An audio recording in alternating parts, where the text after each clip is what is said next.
Have you ever sat alone, maybe late at night, and wondered, is this still okay? Is this still normal? Am I supposed to feel this way at my age? You see, after 60, most women are taught, whether directly or quietly, that their bodies don't matter in that way anymore. That pleasure is for the young, that intimacy is behind you, that desire should be locked away like an old photograph, folded and forgotten. But what if I told you that's a lie? What if I told you that how you explore your own body today, in your 60s, 70s, even your 80s, still matters, not just for your emotional well-being, but for your physical health too? Now here's the real kicker. What if some of the things you're doing in private, things you think are totally harmless, are actually hurting you? Not in a dramatic, immediate way, but quietly, slowly, over time. Mistakes you'd never suspect, habits you've carried for years, things you've never talked to anyone about, maybe not even your doctor. This isn't about shame. This isn't about judgment. This is about you, about your dignity, your health, your comfort, and yes, your pleasure. Because intimacy doesn't retire, it evolves, and just because no one is talking about it, doesn't mean it's not important. So in this video, I want to share something that could change the way you care for yourself inside and out. We're going to uncover 7 quiet but dangerous mistakes many women over 60 are making when it comes to self-pleasure. And more importantly, what gynecologists really want you to know so you can keep your body safe, your mind empowered, and your spirit alive.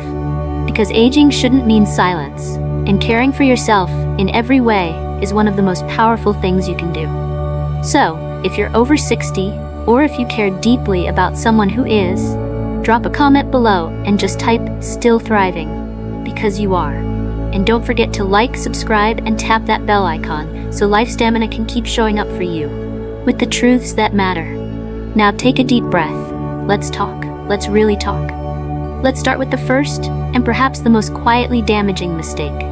Mistake number 1, ignoring vaginal dryness. You might notice it during the colder months, or after a few days without enough water, or maybe after intimacy just feels more uncomfortable than usual. That was Eleanor's story. She was 68 when she started experiencing a dry, itchy sensation down there. She didn't panic, she just thought, well, that's just age catching up, right? So she ignored it, didn't tell anyone, not even her doctor.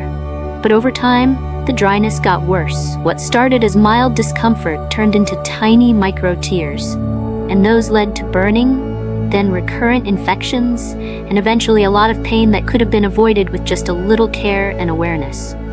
Here's the truth. After menopause, your estrogen levels drop, and with that comes a thinning of the vaginal lining.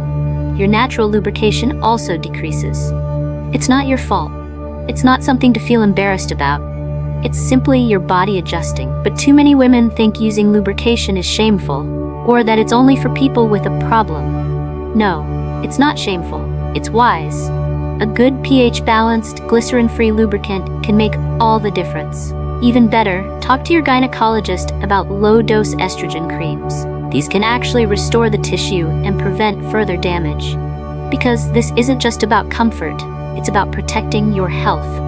And dryness isn't the only thing we need to watch out for. Sometimes it's the very tools we use that create more harm than good. Mistake number 2, using unsafe objects or toys. Let me tell you about Rita. She was 71, curious, adventurous, and not ready to give up on pleasure. She ordered a massager from an online shop. No reviews, no medical safety info, but it looked nice, and it was cheap. 2 weeks later, she was in the emergency room with internal injuries. The toy had a sharp edge, barely noticeable to the eye, but enough to tear fragile tissue. The problem here isn't curiosity, it's safety. As we age, the vaginal walls become more delicate, and those novelty items? Many of them are made with low-grade materials that can cause allergic reactions, infections, or even chemical burns. Just because something is sold online or advertised as adult fun doesn't mean it's safe. You deserve better. Choose toys made from medical-grade silicone or borosilicate glass. Look for brands that are FDA approved or gynecologist recommended. This isn't about spending more, it's about protecting what matters. And here's something else we forget. How you use it matters too. Let's talk about hygiene.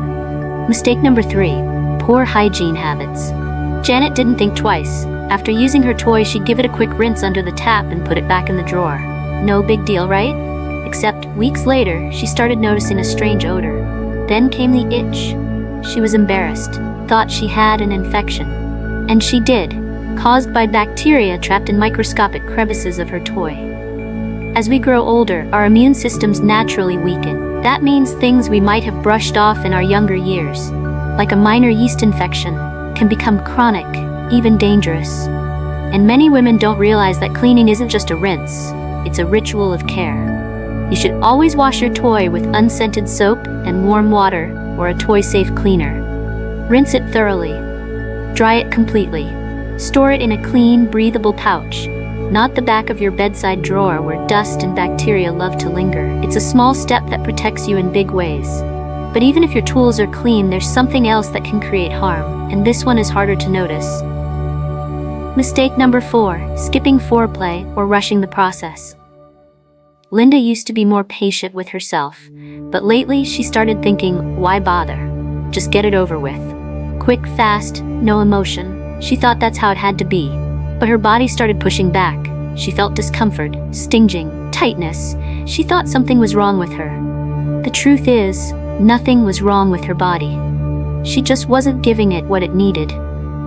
Aging doesn't erase desire, it just changes the rhythm. Your body might take longer to warm up. Your mind might need a little more gentleness. And that's perfectly okay. Self-pleasure shouldn't feel like a race. It should be an act of nurturing. Take your time, light a candle, use your breath, your imagination. Touch doesn't have to be rushed. And here's the powerful thing. When you start honoring your body with that kind of kindness, it responds. But sometimes the real barrier isn't physical, it's mental. Mistake number 5, shame or guilt around self-pleasure. Doris grew up in a strict home. Good girls don't touch themselves. She carried that belief with her for decades. Even at 65, alone in her room, she felt wrong for even thinking about it. Shame is a heavy thing, and for many older women, it's been there since childhood. But here's something you may not have heard before. Self-pleasure is self-care. It's not sinful. It's not selfish. It's a moment to reconnect with yourself in a world that constantly tells women to disappear after a certain age. And do you know what guilt does to your health? It raises cortisol, disrupts sleep, lowers libido. It creates stress, and stress is poison for the aging body. If guilt still whispers in your ear, talk to someone. A therapist, a friend, someone safe, because you deserve peace in your own skin. And that guilt, it sometimes pushes us to ignore warning signs we shouldn't ignore. Mistake number 6, ignoring pain or discomfort. Barbara brushed it off for months. Every time she tried to be intimate with herself, she felt a sharp pain, almost like a sting. She told herself, it's nothing, just age, it'll pass. But it didn't pass. Eventually, her doctor diagnosed her with vaginal atrophy, a condition where the vaginal walls thin, dry, and lose elasticity. It's common after menopause, but that doesn't mean it's harmless. And here's the biggest myth out there, that pain is normal for older women. It's not. Not during intimacy, not during self-touch, not during exams. Pain is your body's way of asking for attention. You are not expected to suffer in silence. There are treatments, options, relief, and it starts with a conversation, one most women never have. Mistake number 7, not talking to your doctor. Pat was 74 when she finally broke the silence. In the middle of a routine checkup, she whispered, "I've been feeling different down there." She was scared, embarrassed, but her doctor listened. No judgment. Turns out Pat had several options, safe, gentle, tailored to her body and needs. Too many women stay silent out of fear. Fear of being dismissed, fear of being judged, fear of opening up something they were taught to hide. But here's the truth. Good gynecologists want to help. There are doctors who specialize in postmenopausal care. They understand your journey, they respect your experience, and they want you to feel good in every way that matters. So talk, ask, be heard.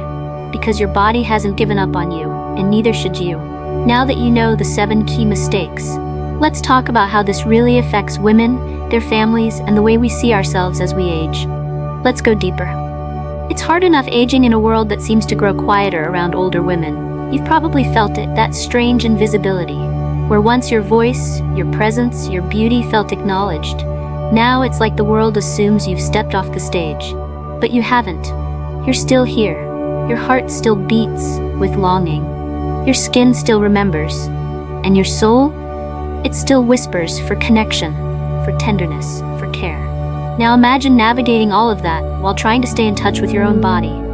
But everywhere you turn, there's silence, no conversations, no guidance. No one saying, it's okay to still want. It's okay to still feel.